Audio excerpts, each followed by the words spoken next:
gbangba ti dẹkùn kedere tó fẹ́ bẹ̀ wò Samuel Olúbáyọ̀ Ọlámídé èyí ó tún ti dé láàárọ̀ yìí ẹ̀yin ọmọ ìpínlẹ̀ Kwara níbo lẹ wà etí yín mélòó wọ́n ní gbogbo ẹ̀yin ọmọ ìpínlẹ̀ Kwara eléyìí tó jẹ́ wípé ilé ìgbé yín iná ẹ̀lẹ́títà fáwọn tí wọ́n sọ ọ́ di ibi ìtajà àti àwọn ilé iṣẹ́ ọwọ́ bá ilé tẹ̀ yìí sọ pé Akpabio ó ti ta rọ́bà ẹgbọ́n tá ń ta rọ́bà abẹnugan ilé ìgbìmọ̀ aṣòfin àgbà lórílẹ̀‐èdè Nàìjíríà Godswill Akpabio ó ti gba ilé ẹjọ́ kòtẹ́milọ́rùn lọ lórí ọ̀rọ̀ Natasha eléyìí tí ilé ẹjọ́ gíga sọ wípé ilé ìgbìmọ̀ aṣòfin àgbà ò lẹ́tọ̀ọ́ Akpabio ní ilé ẹjọ́ kòtẹ́milọ́rùn ló máa bá wa dá Akume Wike àti àwọn míì iná ni wọ́n wà nínú ìgbìmọ̀ eléyìí tó ní í ṣe pẹ̀lú ìsìnkú ààrẹ àná lórílẹ̀‐èdè wa Nàìjíríà ààrẹ Muhammadu Buhari ìjọba orílẹ̀‐èdè wa Nàìjíríà wọ́n ti kéde òní yìí tí í ṣe ọjọ́ ìṣẹ́gun gẹ́gẹ́ bí ọjọ́ ìsinmi lẹ́nu iṣẹ́ wípé látàrí àti lè bu ọlá fún ààrẹ àná tó dolóògbé ààrẹ Muhammadu Buhari EFCC àjọ tó ń gbógun ti ìwà jẹgúdújẹrá lórílẹ̀‐èdè wa Nàìjíríà tó ń gbógun ti ká náwó òlù ká pawó òlù lépo àti ká ṣòwò òlù bákubàku ń wo mùwò wọ́n ti sọ̀rọ̀ wọ́n ní ilé ìtura kan eléyìí tí ń bẹ ní Kaduna náà ni wọ́n ti ṣe bẹ́ẹ̀ tí wọ́n ti gbégi lé báyìí látàrí kó tàpá sí òfin tó ní í ṣe pẹ̀lú gbígbé owó lọ́nà àìtọ́.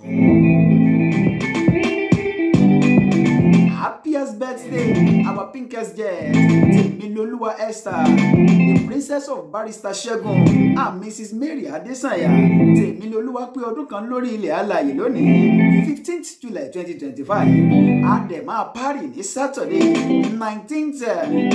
July 2025. Láti aago méjì dé aago mẹ́fà gbáko. Ṣé ẹ mọ̀ pé kì í ṣe Nàìjíríà láwa, UK time ni o. Dókítà Ọlámídé mo máa wà ní UK lọ́jọ́ Saturday by God's grace láti lọ jẹ oúnjẹ birthday Esther Temiloluwa ọmọ Barrister Ṣẹ́gun àti Mrs. Mary Adesanya ìgbà ọdún kan baby mi ìgbà ọdún kan from glory to glory. Your daddy says I love you, your mommy now says I love you. Temiloluwa Esther ọmọ Adesanya. Jẹ́ mọ̀ pé PIA yóò òfin tó ń ṣe bẹ́ẹ̀ tó ń ṣàbójútó ẹ̀ka bẹtiró lórílẹ̀‐èdè wa Nàìjíríà yìí náà ló ti mú ìdókòwò eléyìí tí ó tó bílíọ̀nù $16 bá orílẹ̀‐èdè wa Nàìjíríà láàrin ọdún méjì. Báwo ló ṣe ṣẹlẹ̀? Igbákejì abẹnugan ilé ìgbìmọ̀ aṣojú-ṣòfin orílẹ̀‐èdè wa Nàìjíríà náà ló fọ̀rọ̀ ọ̀hún léde. Ẹ bá wá fẹ́ ra àdìrẹ tó jẹ́ ojúlówó, ẹ bá fẹ́ ra òfì tó jẹ́ ojúlówó, ìyálóde ọmọ wa mi wá àríkẹ́ náà lónìí ó yẹ ẹja bẹ̀rẹ̀ ní ràbáàjì gan ní skongẹ́lẹ́ tòtòtò ní tọ̀tọ̀rí ní firigidi fìrí Samuel Olúbáyọ̀ Ọlámídé àpọ́nbẹ́pọ̀ rẹ́pírẹ́sẹ̀ntà MC tó gba skiyaski ẹgbẹ́ yaski entertaining refreshing and tantalizing olórin ẹ̀mí tó dáńtọ́ ààrẹ mẹ̀kúnnù káàbàtà oníjọba òfìjọba kìíní òkè náà ẹjẹ́ ń gbé láti àyè Akume Wike àti àwọn míì náà ni wọ́n wà nínú ìgbìmọ̀ eléyìí tí ó ṣe bẹ́ẹ̀ tí ó ṣe léde lẹ́yìn ààrẹ àná lórílẹ̀‐èdè wa Nàìjíríà Muhammadu Buhari gẹ́gẹ́ bí ìjọba orílẹ̀‐èdè wa Nàìjíríà ti kéde òní tí í ṣe ọjọ́ ìṣẹ́gun ọjọ́ 15 nínú oṣù keje gẹ́gẹ́ bí ọjọ́ ìsinmi lẹ́nu iṣẹ́ láti bọ̀wọ̀ fún ìpapòdà ààrẹ àná ààrẹ Muhammadu Buhari gẹ́gẹ́ bí wọ́n ti sọ ìjọba orílẹ̀‐èdè wa Nàìjíríà náà ni ó ti kéde wípé lónìí náà ni Buhari yóò wọlé sùn ààrẹ Bọ́lá Ahmed Tinubu náà ló jẹ́ pé lára àwọn tó kó sínú ìgbìmọ̀ wọn náà láti rí ẹni tí ó jẹ́ akọ̀wé àgbà fún orílẹ̀-èdè wa Nàìjíríà Senator George Akume. Lára àwọn míì tó tún wà ńbẹ̀ náà ni mínísítà fún ọ̀rọ̀ ètò ìṣúná ní orílẹ̀-èdè wa Nàìjíríà àti adarí àwọn mínísítà fún ẹ̀ka tí ó rí sí ọrọ̀ ajé yóò Wálé Ẹ̀dùn. Bákan náà mínísítà fún ọ̀rọ̀ tó ní ṣe pẹ̀lú àbádòfin àti ìgbésẹ̀ tó ní ṣe pẹ̀lú ọrọ̀ ajé, mínísítà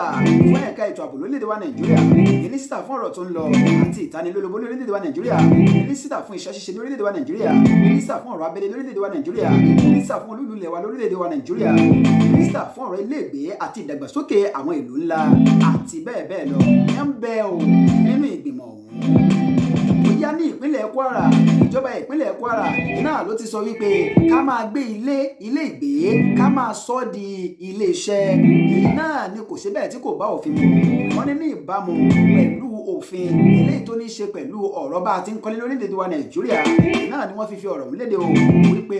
gbogbo àwọn ibi tó yẹ kó jẹ́ pé ilé ìgbé ni wọ́n ilé ìtẹ́ ti tà fáwọn onílé iṣẹ́ tí wọ́n ti wá sọ ẹ́ di ilé iṣẹ́ wọ́n ní wọ́n ń dá họ́wùhọ́wù sílẹ̀ ẹni tí ó jẹ́ adarí àgbà fún ẹ̀ka eléyìí tí ó ń bójútó ọ̀rọ̀ bí wọ́n ṣe ń kọ́lé ní ìpínlẹ̀ Kwara Abdulhakeem Abdulsalam náà ló fọ̀rọ̀ ọ̀hún léde o ó ní wípé àwọn sì ti gbé ìgbésẹ̀ ẹni tọ́wọ́ bá tẹ̀ lè gbé nù. òkè náà èwo ló tún kàn Akpabio àti Natasha ṣé ẹ rántí ọ̀rọ̀ ọ̀hún ti dé ilé ẹjọ́ kòtẹ́milọ́rùn Akpabio ti gba ilé ẹjọ́ kòtẹ́milọ́rùn lọ ẹni tí ó jẹ́ ààrẹ ilé ìgbìmọ̀ aṣòfin àgbà lórílẹ̀‐èdè wa Nàìjíríà náà ló ti gba ilé ẹjọ́ kòtẹ́milọ́rùn lọ eléyìí tó sì sọ wípé kí wọ́n ṣe bẹ́ẹ̀ kí wọ́n da ẹjọ́ tí ilé ẹjọ́ gíga orílẹ̀‐èdè wa Nàìjíríà eléyìí tí wọ́n dá ní ìlú Àbújá kí wọ́n dànù eléyìí tó sọ pé kí Àpọ́dì Uduagha kí ó máa ṣe bẹ́ẹ̀ kí ó máa padà sí ilé ìgbìmọ̀ aṣòfin àgbà nílẹ̀ yìí àti wípé kí wọ́n ṣe fọwọ́ sí dúélé fún un wípé kó lọ rọ́kúnlé náà wọ́n ní wípé kò tọ̀nà ṣùgbọ́n nínú ìwé ìpẹ̀jọ́ rẹ̀ eléyìí tí wọ́n rí déètì rẹ̀ eléyìí tí wọ́n sọ pé ọjọ́ 14 oṣù kejì ọdún 2025 lánàá yìí náà ni wọ́n fi léde náà ni Akpabio sọ pé rárá ìgbẹ́jọ́ ọ̀hún àti ìdájọ́ ọ̀hún kò tọ̀nà rárá ohun tí Akpabio wá ń sọ rèé o Akpabio ní wípé nínú ìwé òfin orílẹ̀-èdè wa Nàìjíríà gẹ́gẹ́ bí wọ́n ti kọ síbẹ̀ ní abala ọ̀tàlélúgba ó dín mẹ́sàn-án 251 nínú ìwé òfin ọdún 1999 tó jẹ́ ti orílẹ̀-èdè wa Nàìjíríà ó ní wípé kò tilẹ̀ tọ̀nà rárá wípé gbogbo ohun tó bá ṣẹlẹ̀ ní ilé ìgbìmọ̀ aṣòfin àgbà ilé ìgbìmọ̀ aṣòfin àgbà náà ló gbọ́dọ̀ gbé wípé wọn lè gbé lọ ilé ẹjọ́ ní tí wò kó mọ̀ ohun tí àwọn agbẹjọ́rò rẹ̀ tí wọ́n kọ síbẹ̀ nù ó wá sọ wípé ọ̀rọ̀ bí wọ́n ṣe sọ wípé Natasha kó lọ síbẹ̀ kó lọ rọ́kúnlé náà látàrí ohun tó sọ àti àwọn ìwà kan tó hù ní ilé ìgbìmọ̀ aṣòfin àgbà ni wípé kò sì tọ́ wípé wọn ó gbé lọ ilé ẹjọ́ ní tí wò kó mọ̀ nítorí pé ohun tó dó bá ti dé wọn á ní kò tún rí ìtà mọ́ náà lọ̀rọ̀ ọ̀hún. òkè náà EFCC yíyún àjọ tó ń ṣe bẹ́ẹ̀ ó ń bójútó ìṣòwò olùmọ̀kùmọ̀kù àti fífẹ̀yìn pọ́n owó ìlú náà ló ti sọ wípé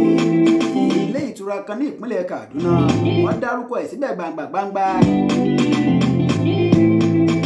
wọ́n ní wọ́n ti ṣe bẹ́ẹ̀ wọ́n ti gbégi lé wọ́n ti tì í pa báyìí látàrí wọ́n pé wọ́n fẹ̀sùn kàn wọ́n wípé alákọ̀ọ́kọ́ wọ́n ṣe é wọ́n mú jẹ ẹlẹ́ẹ̀kejì wọ́n ṣe wọ́n mú jẹ ẹlẹ́ẹ̀kẹta wọ́n ṣe wọ́n mú jẹ wọ́n ní ìgbìmọ̀ amúṣẹ́yá ti EFCC náà ló ṣe bẹ́ẹ̀ ní àná alánà yìí ti ṣe ọjọ́ ajé náà lè tí ó jẹ́ pé adarí ẹ̀ka àti ìròyìn náà ló ṣe bẹ́ẹ̀ tó fi léde ó yẹ ẹjẹ́ àtẹ̀wájú igbákejì abẹnugan lẹ́gbìmọ̀ aṣojú-ṣòfin lórílẹ̀‐èdè wa Nàìjíríà èyí Honorable Benjamin Kalu ní àná alánà yìí náà ló ti sọ wípé àbádòfin tí wọ́n buwọ́lù tó di òfin ẹ̀ka epo bẹtiró lórílẹ̀‐èdè wa Nàìjíríà náà ló ti mú ìdókòwò eléyìí tí iye rẹ̀ tó bílíọ̀nù $16 wọ orílẹ̀‐èdè wa Nàìjíríà láàrin ọdún méjì péré $16 billion gẹ́gẹ́ bó ti sọ igbákejì abẹnugan ilé-ìgbìmọ̀ aṣojú-ṣòfin ọ̀hún yóò Right Honorable Benjamin Kalu ló fọ̀rọ̀ ọ̀hún léde o ó ní bẹ́ẹ̀ báwo láti ọdún 2021 eléyìí tí wọ́n ti ṣe bẹ́ẹ̀ tí wọ́n ti ṣe àgbékalẹ̀ rẹ̀ ó ní pé $16 billion náà ní ìdókòwò eléyìí tó ti ṣe bẹ́ẹ̀ tó ti wọlé láàrin ọdún méjì péré gẹ́gẹ́ bí wọ́n ti kọ igbákejì ilé-ìgbìmọ̀ aṣojú-ṣòfin ọ̀hún Kalu lẹ́ni tí ó sọ̀rọ̀ ní ìlú Àbújá nígbà tí ó ń ṣíṣọ lójú